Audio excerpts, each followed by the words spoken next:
సంవత్సరాల తరబడి government job కోసం వేచి చూస్తున్నారా? కేవలం 8 నెలల్లో మీ కల నెరవేర్చుకోండి. వెంటనే కింది నంబర్స్‌కి కాల్ చేయండి. నమస్తే రమగారు. నమస్తే జయ. రమగారు, పూర్వజన్మ హ్మ్. మంచి చెడు ఈ జన్మకి మనకి అవి క్యారీ ఫార్వర్డ్ అవుతాయని చాలాసార్లు మనం మాట్లాడుకున్నాం. అయితే చెడు జరిగినప్పుడు ఎక్కువగా అనుకుంటూ ఉంటాం, ఏ జన్మలోనో ఏదో పాపం చేసుకున్నాం, ఏదో జరిగింది, దానివల్ల ఈ జన్మలో అనుభవిస్తాము అని. అదే మంచికి అంత తొందరగా అనుకోలేకపోతాం రమగారు. అది పూర్వజన్మ నుంచి వచ్చింది అనుకోలేము. క్రెడిట్ మొత్తం నాదే, పక్కన వాళ్ళకి కూడా వెళ్ళొద్దు కనీసం.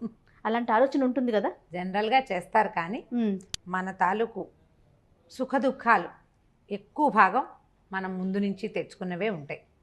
ఇప్పుడు చేసే క్రియలు, ఆలోచనలు అవి ఈనాటివి.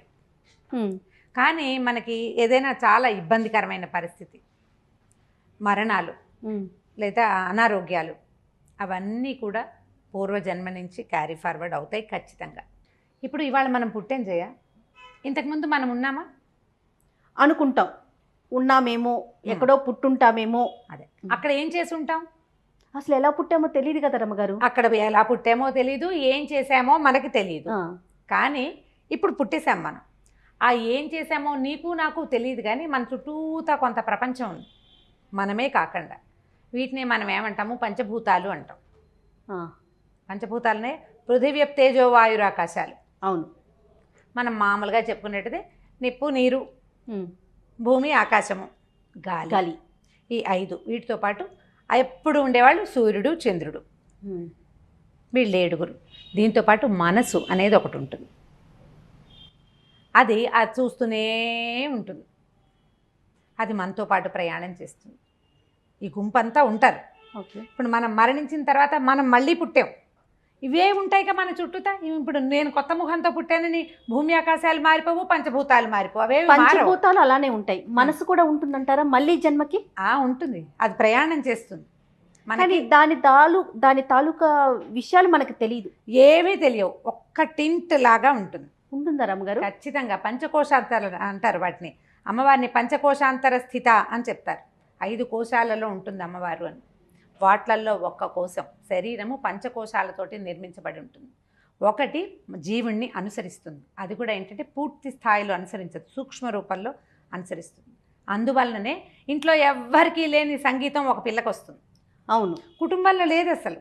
వాళ్ళ కుటుంబంలో అందరూ నిరక్షరాస్యులే. ఒకడు ఐఏఎస్ అయిపోతాడు. సాధారణ కుటుంబంలో ఉంటారు, రోజు గడవని పరిస్థితుల్లో కూడా మీరు అన్నట్లుగా మంచి పరిస్థితుల్లోకి వెళ్ళిపోతారు వారు. ఒక మహాద్భుతమైన కుటుంబం ఉంటుంది, ఒక్క దౌర్భాగ్యపు మనిషి ఒకడు ఉంటాడు. వాడికి చదువు సంధ్య ఉండవు, నానా రకాల దురభ్యాసాలు వాడికే ఉంటాయి, సప్తవ్యసనాలు వాడికే వస్తాయి. అమ్మా నాన్న, తాత, మామ అందరూ అఖండమైన వాళ్ళు, మంచివాళ్ళు, గొప్పవాళ్ళు, సమాజంలో పేరెన్నిక కలిగిన వాళ్ళు. ఒకడు తన కర్మవశాత్తు అప్పుడు చేసినటువంటి సత్కర్మల వల్ల ఈ కుటుంబంలో జన్మిస్తాడు. కుకర్మల వల్ల అతను ఏ వ్యసనాలతో అక్కడ ఇచ్చేసాడో అదే వ్యసనం ఇక్కడ అనుభవించాల్సి వస్తుంది. ఇది తప్పదు. సో ఇప్పుడు మీరు చెప్పిన దాన్ని బట్టి మంచికైనా చెడుకైనా గత జన్మ అనేది ఒక లైన్ మన వెనకాల ఉంది అంతే. దాన్ని మనం రెండిటికి గుర్తుంచుకోవాలి. అందుకని మనకి ఇప్పుడు ఏం చెప్తారు? సత్కర్మలు చెయ్యి, సరైన పని చెయ్యి, లేకపోతే ఇది నీ వెనకాల పడి వస్తుంది. నువ్వు మంచి పని చేస్తే నీ వెనకాల వస్తుంది, నిన్ను మంచి దారిలోకి తీసుకెళ్తుంది. అవును, నువ్వు సరైన పని చేయకపోతే నువ్వు ఎలాగ పుడతావు? ఇప్పుడు చూడు, దేవాలయం ఇప్పుడు డబ్బులు తినేసినాడు కుక్కై పుడతాడని వింటుంటాం, మనకు తెలుసు, వింటాం అది మనం. అవును, ఇప్పుడు వీడివన్నీ తినేసినాడు, రేపొద్దున ఏం పుట్టబోతాడో అంటాం. మనకి ఈ శాస్త్రం తెలియదు, వ్యవహారం అంతా తెలియదు, కానీ ఈ మాటలు మనకు తెలుసు. ఇది ఎలాగూ జరగబోయేదే. అయితే వచ్చే జన్మ నేను చూడను కదా, అప్పుడు ఏమవుతుందో నాకు తెలియదు కదా, నేను ఏదో ఒకటి చేస్తాను, నా ఇష్టారాజ్యంగా నేను జీవిస్తాను అని కనుక నువ్వు అనుకునేటట్టయితే అది నీ ఇష్టం. కాకపోతే ఈ కలియుగంలో ఏం చెప్తారంటే, ఈ జన్మలో చేసింది ఇప్పుడే అనుభవించాల్సి వస్తుంది అంటారు. మళ్ళీ మళ్ళీ ఇక్కడ అనుభవిస్తాము, మళ్ళీ పుట్టి మళ్ళీ అనుభవించాల్సి వస్తాము ఖచ్చితంగా. దాన్ని అసలు తప్పించుకోలేము. కథా చరిత్సాగరంలో చాలా కథలు చెప్పుకుంటూ ఉంటాం. అవునండి. అయితే ఇప్పుడు ఇది ఇంత టఫ్ సబ్జెక్టు, ఎన్నిసార్లు మాట్లాడినా మళ్ళీ కొత్తగానే ఉంటుంది, బోలెడన్ని అనుమానాలు వస్తాయి మనకి. అయితే అది కదా, ఇది కదా, మరి వీడు బాగున్నాడు కదా, వాడు మంచివాడు కాదు కదా, వాడికి దెబ్బ ఎలా వచ్చింది, రకరకాల ప్రశ్నలు వస్తాయి. వాడి అంతా కూడా ముందు చేసుకున్నటువంటి కర్మ, దానివల్లనే వస్తుంది. దీనిలో అనుమానం ఏం లేదు. ఈ కథలు భలే చిత్రంగా ఉంటాయి. ప్రాక్తన కర్మ అని చెప్తాడు, ముందు చేసుకున్నటువంటి కర్మానుభవం తర్వాత ఎట్లా ఫాలో అవుతుంది అని. అజరుడని ఒక వైద్యుడి కథ ఆసక్తికరంగా ఉంటుంది.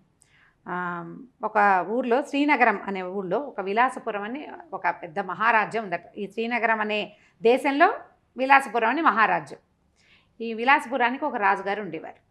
ఆయనకి కమలప్రభ అని చాలా సౌందర్యవతి అయిన భార్య ఉండేదట. చాలా సంతోషంగా ఉండేవాడు. కొంచెం 45-47 ఇయర్స్ వచ్చేసరికల్లా ఆయనకి కొంచెం వృద్ధాప్యపు సూచనలు కనపడేవి మొహం మీద. జుట్టు కొంచెం తెల్లబడింది, ముంగురులు తెల్లబడతాయి. చాలామందికి ముందు జుట్టు తెల్లబడుతుంది కదా. ఆయన అద్దం చూసుకున్నప్పుడల్లా ఆయనకి బెంగొచ్చేది. ఏమిటి ఇలా ముసలాండి అయిపోతున్నాను నేను? ఈ ముసలి మొహంతో భార్యను సమీపించడానికి సిగ్గుగా ఉండేది ఆయనకి. భార్యాభర్త ఓ ఇంట్లో ఉండరు రాజులు. ఆవిడ అంతఃపురం వేరు, ఈయన భవనం వేరు. ఈయన 2 రోజులకి, రోజు విడిచి రోజు 3 రోజులకు ఒకసారి ఆవిడ దగ్గరికి వెళ్తూ ఉండేవారు. అలాగే జరిగేవి అప్పట్లో. ఈ వ్యవహారంలో ఆ భార్యను చూడడానికి ఆయనకి సిగ్గుగా ఉండేది. ఎవరైనా ఈ ముదిమిని పోగొట్టే వైద్యుడు దొరుకుతాడా అని ప్రయత్నం చేసేవారు. ప్రయత్నం చేసే మంత్రులంతా ముదిమి వయసుతోటి వస్తుంది, ఇవాళ మీరు పెద్దవాళ్ళైతే మీకంటే 10 ఏళ్ళు చిన్నదైన రాణిగారు ముసిలిది అవ్వదు, ఆవిడే అవుతుంది సహజంగానే. అయినా కూడా ఈయనకి కొంచెం దిగులుగా ఉండేది, ఎప్పుడు అద్దం చూసుకుంటూ ఉండేవాడు. అయితే ఏమైందంటే రాజుగారికి ఇలాంటి ఉద్దేశాలు ఉన్నాయని తెలుసుకుని అజరుడు అనేటువంటి ఒక డాక్టర్, ఒక వైద్యుడు, భిషగ్వరుడు అని రాస్తారు, ఆయన ఏమన్నాడంటే మీ ముదివిని పోగొట్టేస్తాను నేను అన్నాడు. అనేసరికల్లా ఆయన చాలా ఉత్సాహం వచ్చింది. ఏం చేయమంటావు చెప్పు, ఏం కావాలి, దీనికి పులిపాలు కావాలా, సింహం పాలు కావాలా, ఏనుగు దంతం కావాలా అన్నీ అడిగాడు. ఆయన అన్నాడు ఏం అక్కర్లేదు, మీరు ఒక 6 నెలలు భూగృహంలో ఉండాలి ఏకాంతంగా, నేను ఒక్కడే చూస్తాను మిమ్మల్ని, నేనే మీకు వైద్యం చేస్తానన్నాడు. అవన్నీ ఎక్కడ కుదురుతాయి అలా రాజు ఒప్పుకున్నాడు, ఎగిరి గంతేసి ఒప్పుకున్నాడు. మంత్రులంతా అన్నారు ఎందుకు వచ్చిందండి, అది చాలా కష్టము, పైగా ఈ 6 నెలలు ఏకాంతంగా ఉంటూ వాడు ఏం చేస్తాడో మాకు నమ్మకం లేదంటే. ఆయన ఒప్పుకోలే. భార్యకి చెప్పాడు, సైన్యాధిపతులకి, వారికి వీరికి అందరికీ చెప్పాడు, నేను యవ్వనవంతున్నై తిరిగి వస్తాను, 6 నెలల పాటు రాజ్యాన్ని బాగా చూడండి అన్నాడు. ఈ అజరుడు ఏం చేశాడు, ఈయనకి ఒక పెద్ద పాతాళ గృహం నిర్మింపజేశాడు, తన దగ్గరే ఉన్నాడు. ఈ పెద్ద రాజభవనం కింద అడుగున సెల్లార్ లాంటిది లోపలికి నిర్మించి రాజుగారు ఒక్కడే ఉంటాడు. ఒక్క సేవకుడితోటి మంచి ఈయన వస్తాడనమాట, వైద్యుడు, రాజవైద్యుడు ఒక సేవకుడు తీసుకుని రోజు వచ్చి ఆయనకి ఏవో మందులు రాసి మొహానికి పూసి ఫేస్ ప్యాక్లు అవి వేసి చేస్తాడు. ఆయన ఒక్కడే వస్తున్నాడు. 2 నెలలు గడిచినాయి.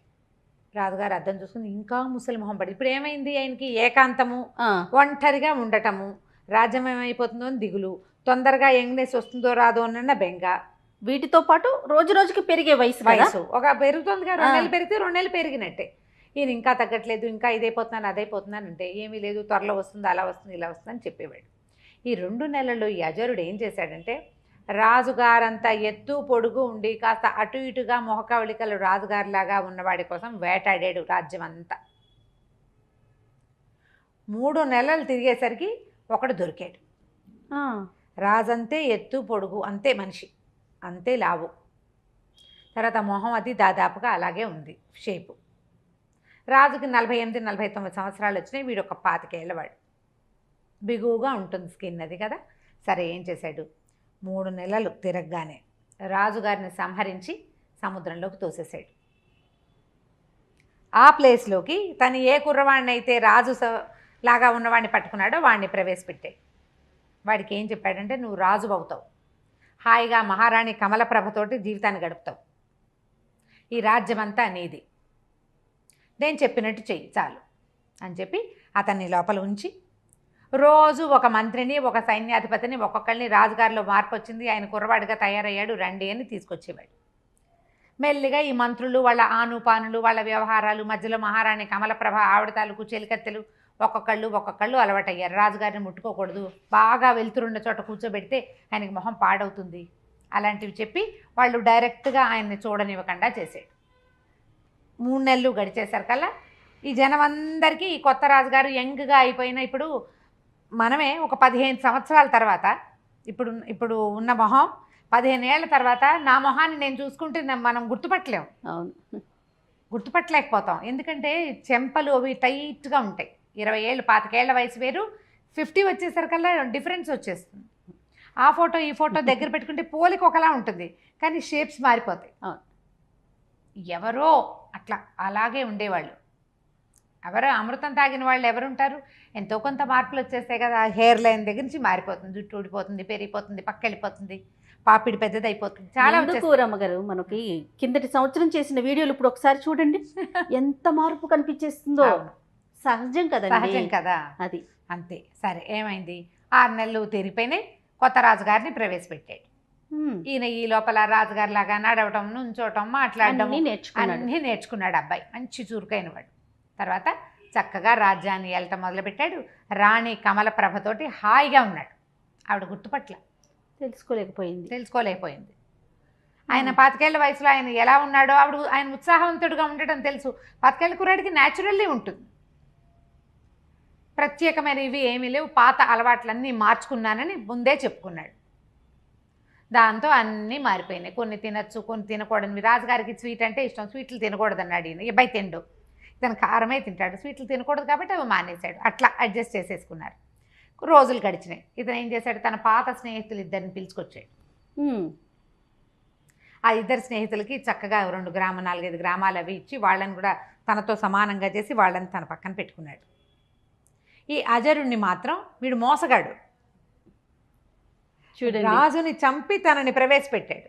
ఆయనతో క్లోజ్గా ఉండేవాడు కాదు, కొంచెం పక్కకు పెట్టేవాడు. తెలివిగలవాడు.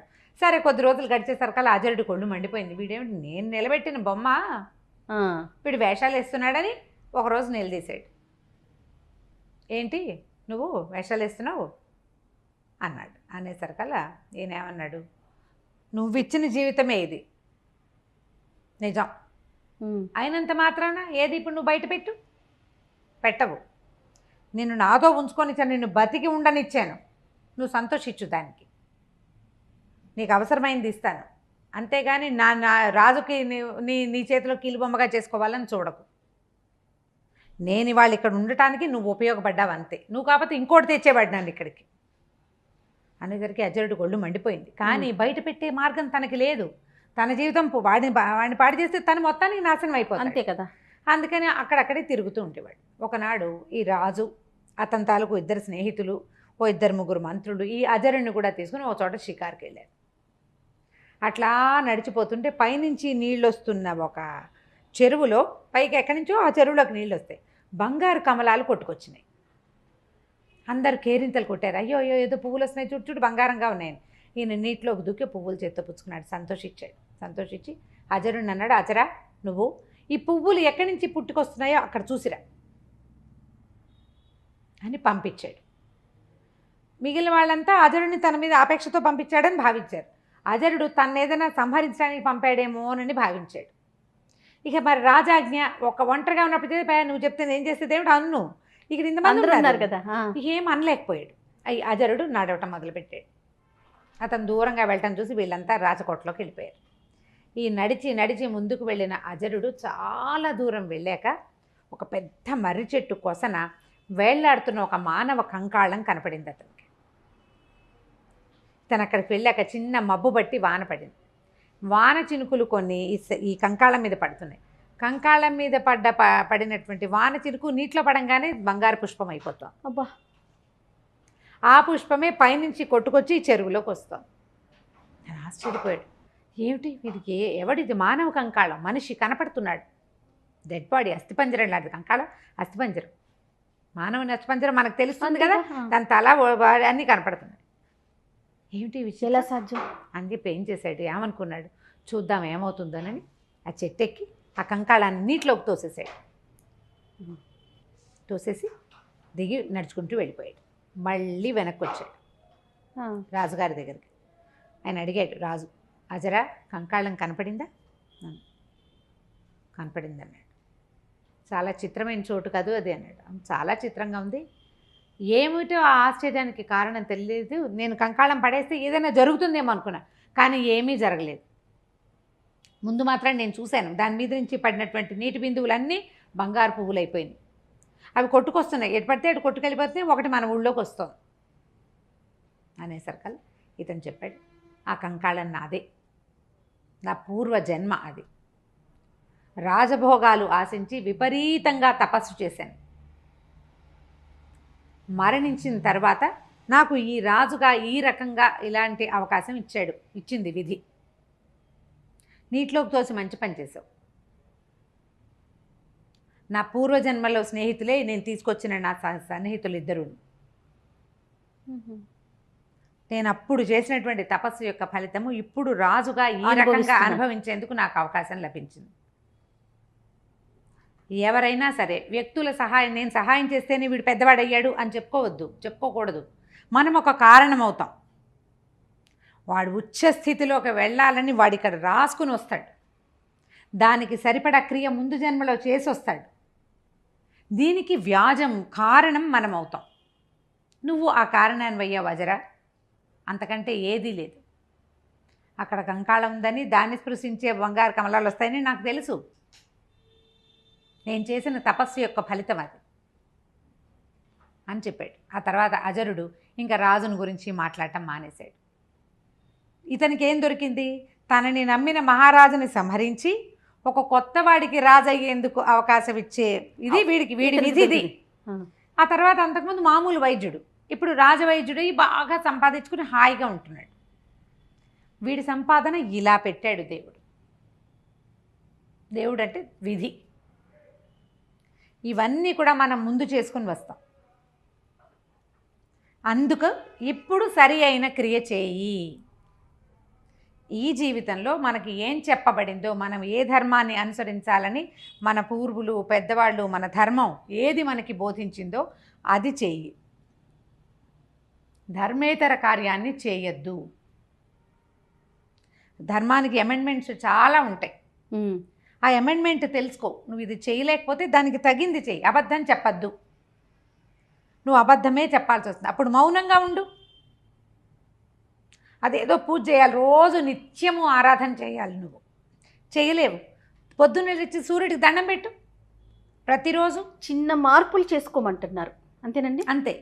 ధర్మాచరణ ముఖ్యము. నువ్వు సరి అయిన క్రియ చేస్తే నీ తర్వాత జీవితం కూడా సరి అయినదిగా పరిణమించేందుకు అవకాశం ఉంది. నేను కథ చెప్పాను, కానీ మనకి వేమన పద్యాలతో సహా ప్రతిదీ ఇదే చెప్తుంది.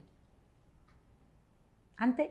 మనం ఎట్లా మధ్య దొండ గింజ పెట్టాం, దొండ మొక్క పెట్టాం, దొండకాయలు కాస్తుంది. చేతి దొండ పెట్టావనుకో ఏం కాయ కాస్తుంది? కూర వండుకోగలమా మనం? చేతి దొండే కదా. అంతే కదా. సరి అయిన విత్తనాన్ని నాటితే సరి అయిన చెట్టు మన విత్తనంలో ఉంది. మనం అది సరి అయిన క్రియ చేయాలి. కుక్రియలు కుకర్మలకి వెళ్ళొద్దు. నేనే గొప్ప, వారు కొంచెం ఒక మంచి పరిస్థితిలో ఉండటానికి దానికి నేనే కారణం అని భుజాలు ఎగరేయొద్దు. భుజాలు ఎగరేయటం కూడా అనవసరమే. ఎందుకంటే వాడు అక్కడ ఉండాలని వాడు రాసుకొచ్చుకున్నాడు. నువ్వు దానికి కారణమయ్యావు. అంతే. కరెక్టే. ఆ మనిషికి కృతజ్ఞత భావం ఉండాలి కదా రమ్మగారు. వాడి కర్మానుభవాన్ని బట్టి వాడికి ఉంటుంది. అప్పుడు మళ్ళీ జన్మలో అతను అనుభవిస్తాడు కదా. వాడి కృతజ్ఞత ఉందనుకో, వాడికి సుకర్మ చేసినట్టు. లేదు, ఇదంతా నాదే క్రెడిట్, నా గొప్పతనంతో నా పూర్వ జన్మతోనే నేను ఈ పరిస్థితిలో ఉన్నాననే భావన ఉందనుకోండి, ఇప్పుడు వాడు ఖచ్చితంగా మరు జన్మలో వాడు అనుభవించాల్సిందే. అంతే. మన ఆలోచనలు, మన విధానాలు మన తాలూకు భవిష్యత్తుని, మరు జన్మని నిర్దేశిస్తాయి. వాటిని సెటిల్ చేసేవి ఇవే.